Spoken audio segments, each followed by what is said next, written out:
Ayan. So, yung ating kangkong ay tinransplant po kasi napapansin ko maraming namamatay na kangkong and hindi na sila lumalaki. So, yan, nilipat natin. Then, after 7 days, kasi kakatransplant lang natin, saka natin didiligan ng molasses. Same din dito. Ayan. So, ayan, nilipat natin para mas tumaba sila. Ayan, medyo mataba naman na. Pero gusto ko mas mataba pa. Tapos, meron na naman tayong bisita. Inunahan pang magbukbang. Ayan, mas madaling magpadami ng kangkong gamit yung ganitong style. Yan. Ito ay nung Saturday lang. Pero ayan, Sunday ngayon. So, after 2 days, may sibol na agad siya. Then, ito naman yung update sa ating sitaw. So, hindi ko pa siya matransplant kasi tutulog pa lang yung dahon. Plant ko kasi is kapag 4 na siya. Then, ito, yung ampalaya natin, may update na. May tumubo ng 2. Then, meron din tayong seeds galing sa nabili nating ampalaya. And maganda yung quality ng seeds. So, i-germinate din natin yon. Ito, nakalimutan ko na siya. May ganito pala tayo. Naiwan ko siya sa aking working station. Ayan, meron lang sibol yung ating sibuyas. Ayan, maliit na siya. So, nagsisimula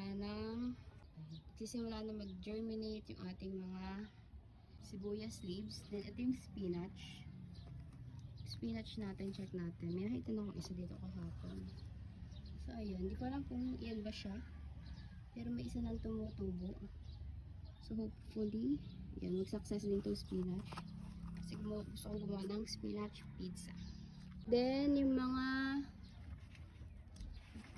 naghihingalong sibuyas, sili is nilipat ko. Kasi ayan, yellowish na yung dahon niya. So, tinransplant ko muna siya dito sa maliliit.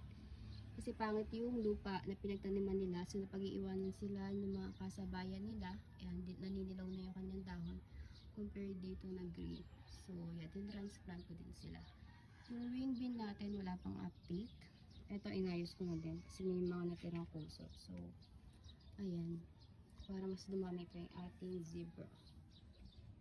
Then, ito yung ating, hindi sabay-sabay yung laki ng ating kamatis. Pag-iiwanan yung iba. So, didiligan natin to ng molasses. Ito yung ating, ayan. Ano ba? Ito, isang ito maganda yung tubo. Ayan. So, ito yung mga sili natin. Nagtanggal ako kanina dyan kasi may bisita. Ito, striving na siya. Ito.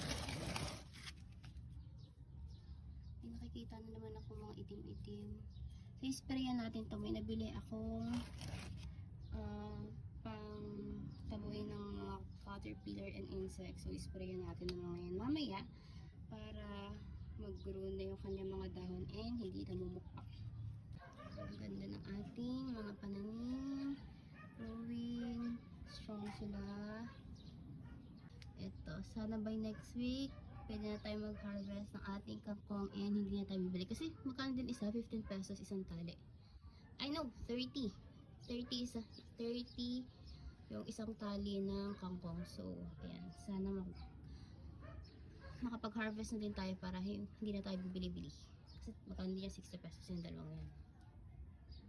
Tintaw mo natin. Wala na, namakbang na. Tapos na.